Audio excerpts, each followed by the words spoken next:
Welcome to Switch Comics. My name is Marco, and today Marvel Snap has added one of my favorite characters to the game, X-23. Now, everyone is super excited about this card, but X-23 holds a special place in my heart. Like I said, I really love X-23, and with that being said, there's obviously some variants that I would definitely love to see added to the game. I have a list of 5 different cards that I've put up together. These are not data mines, these are variants that I've put together using art from really awesome comics that I really love. So let's go ahead and get into it. Starting off, we have this beautiful variant from Joshua Middleton. This cover is taken from the iconic NYX3.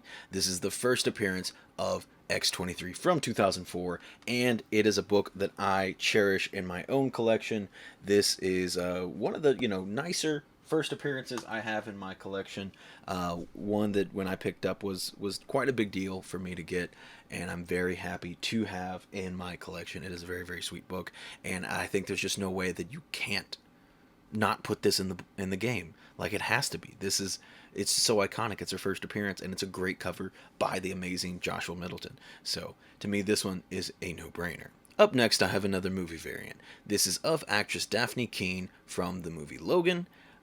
I'm not a huge fan of this movie, actually. I have quite a few criticisms with it. That being said, I am aware that this movie has a huge following. A lot of people love this movie. A lot of people think this is the best superhero movie of all time. I want to include this one in here because I've been enjoying doing these movie variants. I think they are fun and they are something a little different. And I do really want to keep preaching. This is something I would like to see added to the game. A lot of there's so many people that are introduced to these characters not from comics or TV shows or cartoons or thing, but an animated thing or thing, but they're introduced in live action forms in these movies and stuff. So I think adding in these movie photo variants would be kind of a no-brainer. Other than maybe they'd have to pay more for like actors likeness and stuff like that, possibly. Maybe that would be a deterrent. But that being said, I do want to keep making these. Like I said, they are fun. And then next we have this beautiful variant from artist David Nakayama. This art is taken from a variant cover of X-Men number 3, volume 6 from 2021. I absolutely love David Nakayama. Puts out a ton of amazing work all the time, and this is an awesome one of her in her costume. I think most of the time when you think of X-23, she's not in her costume, but her costume's pretty sweet too, and it's just a gorgeous David Nakayama, so had to include this one. And then, funnily enough, this is going to be from the same book, but a different cover. This is from artist Jiyoung Lee from, again, X-Men number 3, volume 6 from 2021. But Jiyoung Lee has a very different approach. The other one was super bright. This one, absolutely dark, completely different tone, and I love it. Jiyoung Lee is one of my all-time favorite artists. I think he does incredibly stellar work, just out of this world stellar work, and I'm not sure if he actually has any artwork in Marvel Snap at the moment, which is a bit of an injustice. He's not as prolific as some other artists that are constantly pumping out work. He works with a lot of other companies and stuff too. So that being said, maybe not as many things to pick from, but I think his work is absolutely phenomenal. I always love seeing more of his artwork, and this is an incredible X-23 variant that would be super sick to add to the game. And then for the last one, we couldn't not do a Momoko. So we have a Momoko variant here. This art is taken from the comic Dark Ages number 5 from 2022.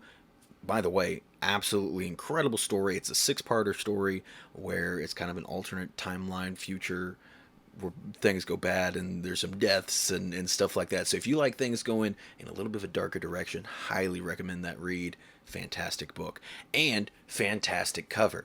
Again, love Momoko, and especially love when Momoko gets a little dark and a little more sinister. She can really shine in those moments. And yeah, this is one of my favorite X-23 covers. It really comes close in between this one and the Jiyoung Lee cover. And the Middleton cover as well, the first appearance. That's just so iconic. But these these covers are all amazing. It is hard to pick. It was hard to pick which ones I want to do for these cards because she has a bunch of other great covers as well. I did 5 this week. One, because this is like the big card at the moment that everyone's freaking out about, but also it's X-23. It's one of my favorite characters, so I was going to do 5. Sometimes I'll do 3 variants. Sometimes I'll do 5. It kind of just depends on how much time I have, and if I care a little bit more about the character, then you'll see more variants. That being said, that's all I have for today. I would love to know which one of these that I put for you today are your favorite. Like I said, it's kind of hard for me, especially between those last two. They're both really, really insanely good. And, maybe you have a style preference or something like that. But yeah, let me know what you think in the comments. And yeah, super excited. Next week is going to be Silver Samurai. And also keep an eye out. I'm going to do a little short of me opening my Spotlight caches and trying to get X-23. My luck so far while doing them on stream, although this one's not going to be on stream, I'm just going to do a little video. It's going to be a short. But my luck on stream has been incredibly good. And then one night I was sitting there, I was like, I kind of want Nimrod, and I already pulled whatever, I forgot what that card was with Nimrod, but I pulled one, got the card, and I was good to go, and then I was like, maybe I kind of want Nimrod, and I ended up using all 3 of those other Spotlight caches to get that Nimrod. That felt pretty bad. So now I think I have a new rule where I'm going to be filming if I'm opening Spotlight caches, because apparently if I'm not, that is apparently bad luck. So we'll see if we can keep up the good luck while filming, although this will not be on stream, so it'll be kind of different. We'll see. But anyway, thank you all so much for watching, and I will see you next time.